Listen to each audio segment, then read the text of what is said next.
कि उद्धव ठाकरे रहेंगे कि नहीं रहेंगे सत्ता में, तो ये थोड़ा सा है ऐसे, उद्धव जी को भी थोड़ा मुश्किल हो रही है।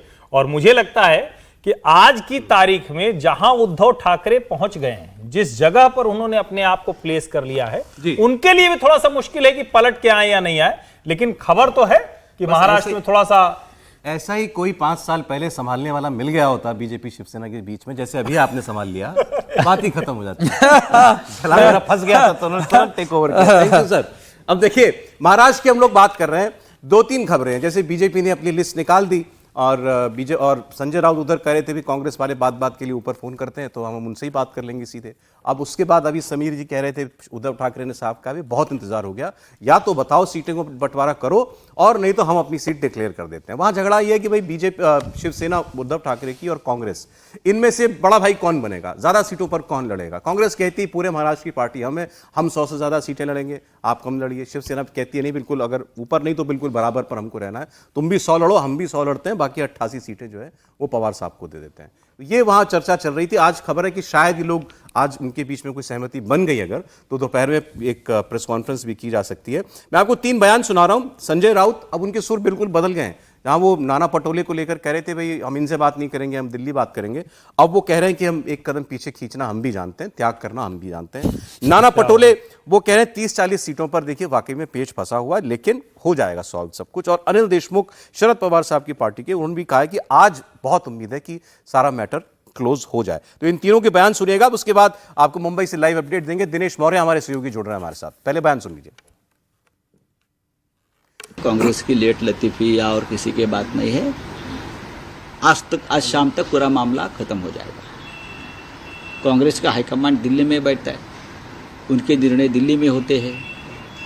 तो भारतीय जनता पार्टी के नेता या हमारे यहाँ के शिंदे गुट के नेता, उनके भी बॉसेस दिल्ली में है, तो जिनकी हाईकमांड दिल्ली में है उनको बार बार दिल्ली में जाना पड़ता है। उसमें अभी हम क्या बोल सकते हैं। लेकिन मुझे लगता है कि कोई ज़्यादा मतभेद नहीं रहेंगे और हम लोग एक साथ बैठकर निर्णय करेंगे। अगर कुर्बाने की बात कही तो सिर्फ अमरावती और रामटेक नहीं, तो कोल्हापुर भी उसमें आता है। कोल्हापुर में हमारी वहाँ उस वक्त हमारे सांसद थे, हमारी सिटिंग सीट थी। अमरावती भी लगभग हमारी सिटिंग सीट थी, रामटेक हमारी सिटिंग सीट। तो ज़रूर हमने बड़ा दिल दिखाया, क्योंकि हमें संविधान के दुश्मनों का पराभव करना था, उनको हराना था। लेकिन हर पार्टी को लगता है कि मेरे कार्यकर्ता को उम्मीदवारी मिलनी चाहिए, जैसा हमको लगता है, एनसीपी को लगता है, वैसे उनको भी लगता होगा। लेकिन 40 सीटों में आज अभी भी है, हमारे से ज़्यादा तो महायुति में गड़बड़ है, अभी कुछ सामने नहीं आ रहा है। लेकिन मेरा ये कहना है कि हमारा भी 30-40 सीटों पे जो है वो जो सीटों का बंटवारा है वो सवाल हो जाएगा। कब तक लिस्ट बाहर आएगी? कल हम पहली लिस्ट डिक्लेयर करेंगे, ऐसा हमारा प्लान है। कल हम मिल के तीनों लोग प्रेस कॉन्फ्रेंस में लेने का हमारा प्लान है। तो कल हम मुंबई जाने के, आज रात को मुंबई जाएंगे। कुछ सीटों पे चर्चा चालू है। हमारी शिवसेना और राष्ट्रवादी कांग्रेस की बैठक थी, उसमें भी निर्णय लिए गए और इसमें 2-3 सीट के ऊपर चर्चा बाकी है, वो भी शिवसेना और राष्ट्रवादी करके फाइनल याद हम जाहिर करेंगे, ऐसा दिख रहा है। दिनेश मौर्य मुंबई से जुड़े हैं हमारे साथ। आइए उनसे पहले एक बार एक लेटेस्ट अपडेट ले लेते हैं कि दोनों खेमों में इस वक्त क्या चल रहा है। एकदम सुर बदल गए संजय राउत के। हमने अभी जो सुना वो परसों तो वो ये कह रहे थे कि इनके लोकल लीडर जो हैं, ये लोग निर्णय नहीं ले सकते कांग्रेस वाले, तो हम ही दिल्ली बात कर लेंगे, मैं राहुल गांधी से बात कर लूंगा।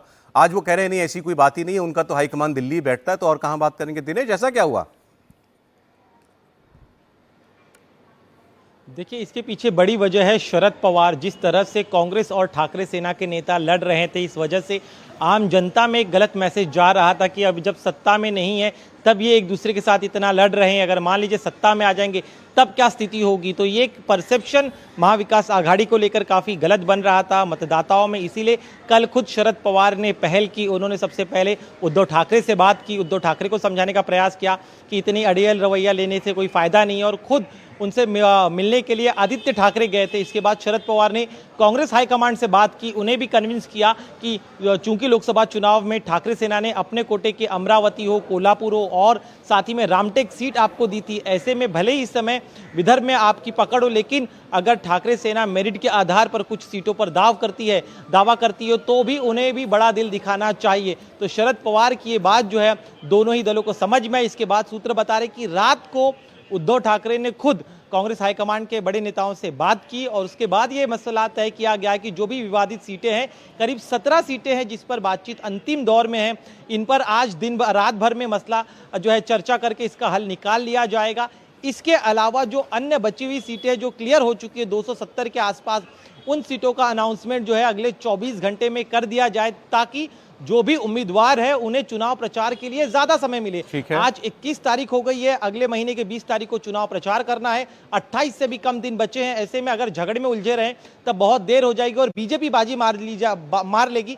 इसीलिए यहाँ पर शरद पवार की सलाह पर अब ये लगभग सुलह होती हुई नजर आ रही है। जी ठीक, बहुत शुक्रिया दिनेश मौर्य आपका। सर, अब झगड़ा फाइनली ओवर।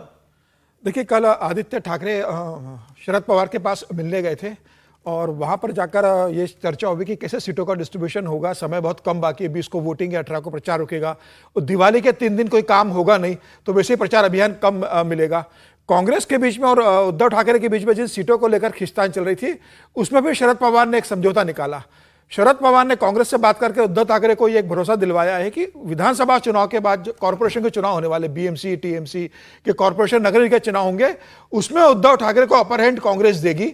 बीएमसी के अंदर उद्धव ठाकरे को बड़ा हाथ दिया जाएगा। टीएमसी और पुणे म्युनिसिपल कॉर्पोरेशन जो है वहां पर उद्धव ठाकरे को ज्यादा सीटें दी जाएगी, कांग्रेस वहां को समर्थन करेगी।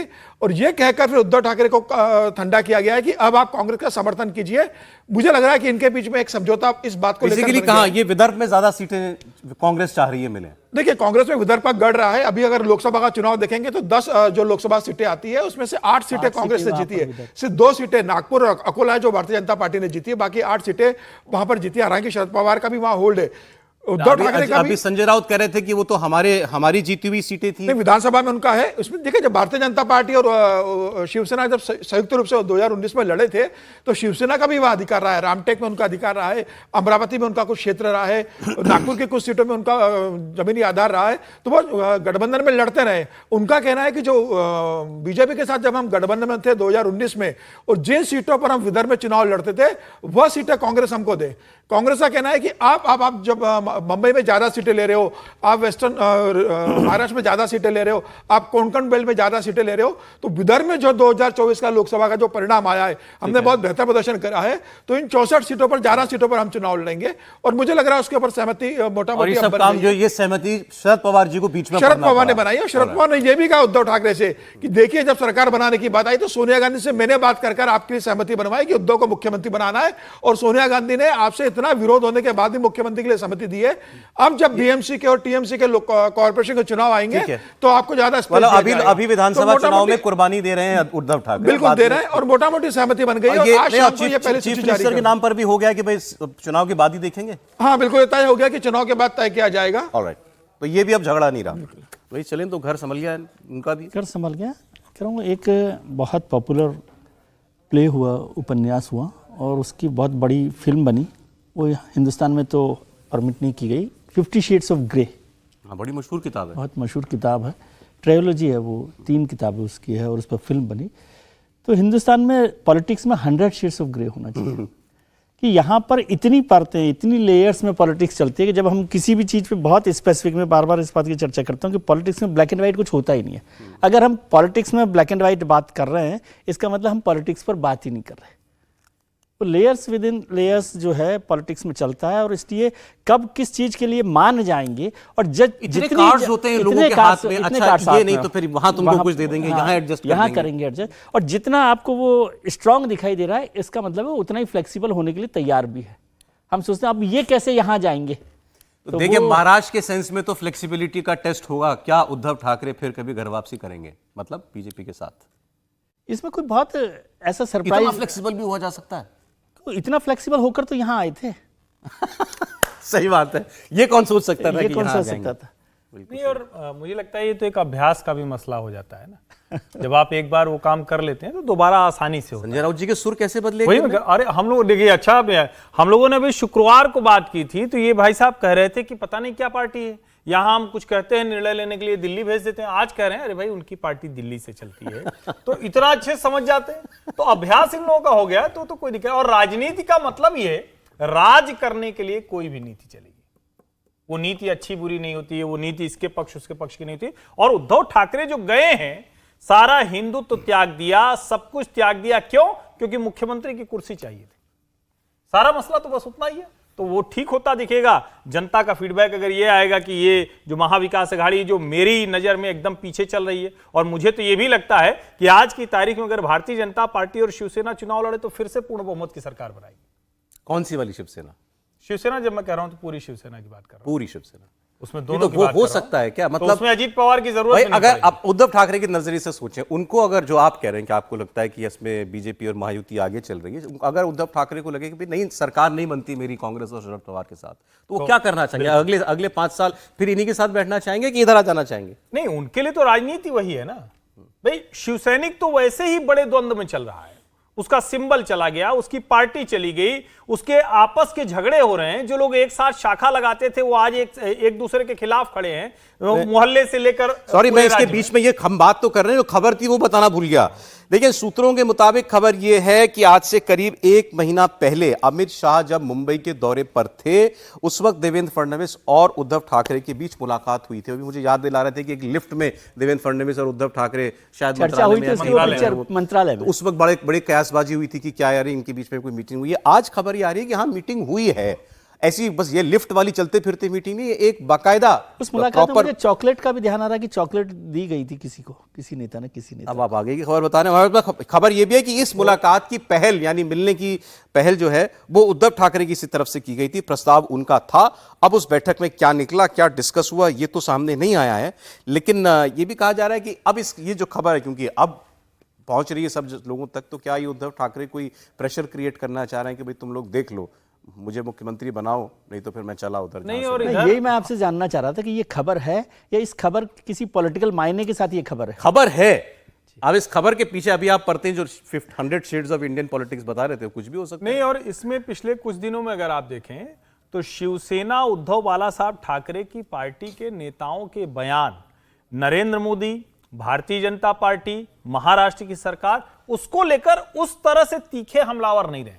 चुनाव के समय में ऐसा आमतौर पर होता नहीं। ये तब होता है जब आप कोई गुंजाइश निकाल रहे हो, जब आपको ये लगता हो या तो आप प्रेशर कर रहे हैं, आप अपने जो विदिन आपका जो पीयर ग्रुप है उसमें प्रेशर कर रहे हैं, या फिर जो अपोनेंट है उसके साथ आप कोई रास्ता निकाल रहे हैं, चलो भाई ठीक है थोड़ा थोड़ा कर रहे हैं, फिर आपकी ये बात जो है उद्धव ठाकरे ग्रुप को, मतलब शिवसेना उद्धव ठाकरे, कांग्रेस पर प्रेशर बनाने में बड़ी काम में आ सकती है। वैसे मैं बताऊं, अच्छा, हम लोग बिल्कुल आउट ऑफ द बॉक्स बात कर रहे हैं, ऐसी कोई चर्चाएं सुन नहीं रहे हैं, लेकिन फिर भी मतलब आप कह रहे हैं इट इज ये कोई इम्पॉसिबिलिटी नहीं है कि अब इधर आ जाए उद्धव ठाकरे। नहीं, इसमें इम्पॉसिबल का कोई सवाल नहीं ना, बहुत राजनीति में इम्पॉसिबल शब्द ही नहीं है भाई। नहीं, आपने कहा कि इसकी चर्चा नहीं है, मैं तो बिल्कुल जिम्मेवारी के साथ कह रहा हूं कि मुझे भारतीय जनता पार्टी से ऑथेंटिक रूप से, मैं किसी का नाम नहीं लेता हूं, मुझे लगता है कुछ महीने हो गए होंगे, बताया गया था कि उद्धव ठाकरे जी से बातचीत हो गई है, दोनों मिलेंगे, उन्होंने क्षमा भी मांग ली है। क्षमा मांगी? हाँ, मतलब ये था कि गलती हो गई उस समय जो हम गए और फलाना करिए, अब मिलजुल के काम करते हैं,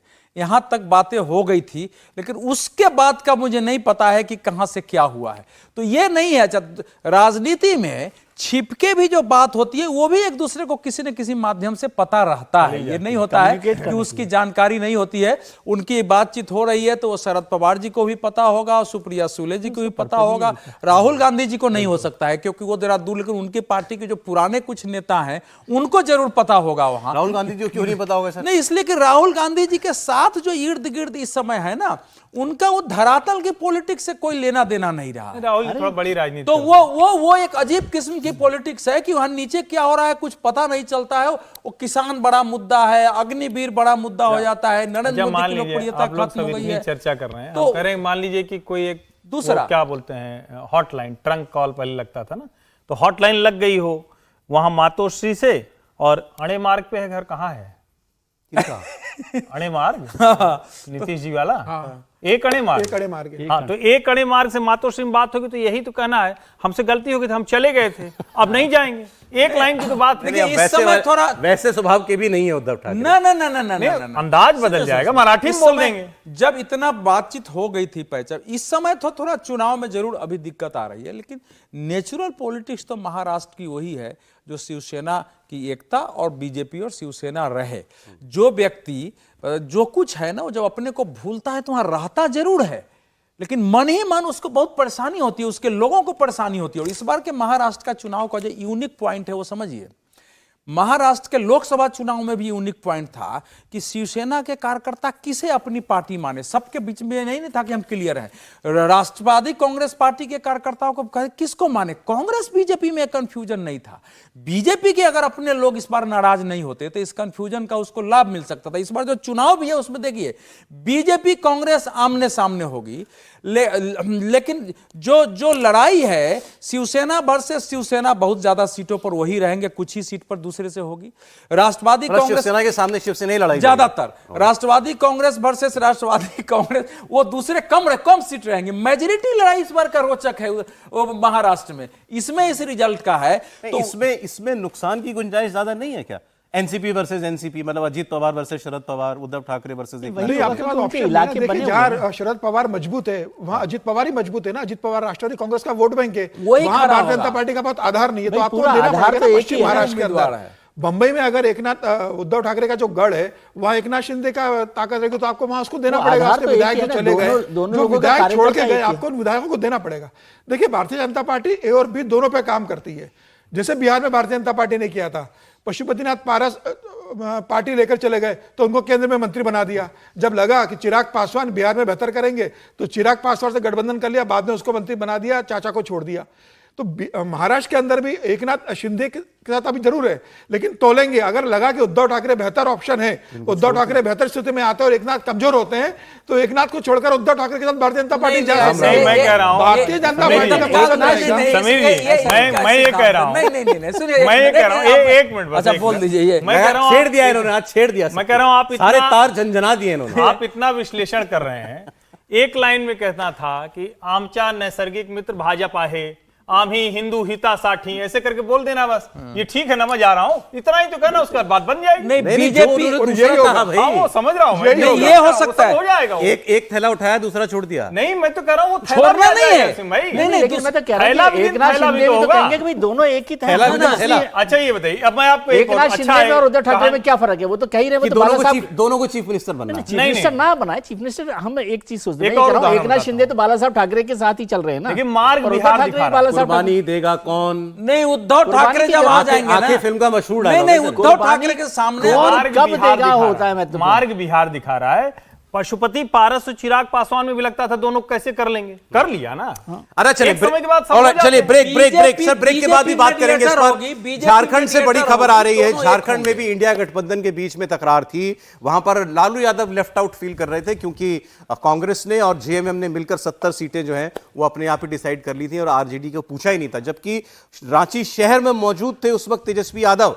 अब यह आया है कि जेएमएम 41 सीटों पर चुनाव लड़ेगी, कांग्रेस 29 सीटों पर और आरजेडी को 7 सीटें दे दी गई हैं, लेफ्ट को 4 सीटें दी जा रही हैं। आज रात तक फाइनल सीट शेयरिंग मुमकिन है। तो चलिए, झारखंड में भी जो है कुछ नाराजगी आरजेडी की भी दूर हुई होगी और वहां पर इसमें भी जेएमएम ने कांग्रेस को कहा कि भाई इनको आप सीट दे दीजिए आरजेडी को, तो कांग्रेस ने अपने खाते से सीट दी। तो वहां तेजस्वी यादव मुलाकात करके गए थे सबसे, उसके बाद पता लगा होटल में बैठे इधर दोनों भाई लोगों ने नहीं, लेकिन कह दिया हम इतनी लड़ेंगे। जेएमएम ने कहा कि भाई आपको इसमें शेयर करना पड़ेगा।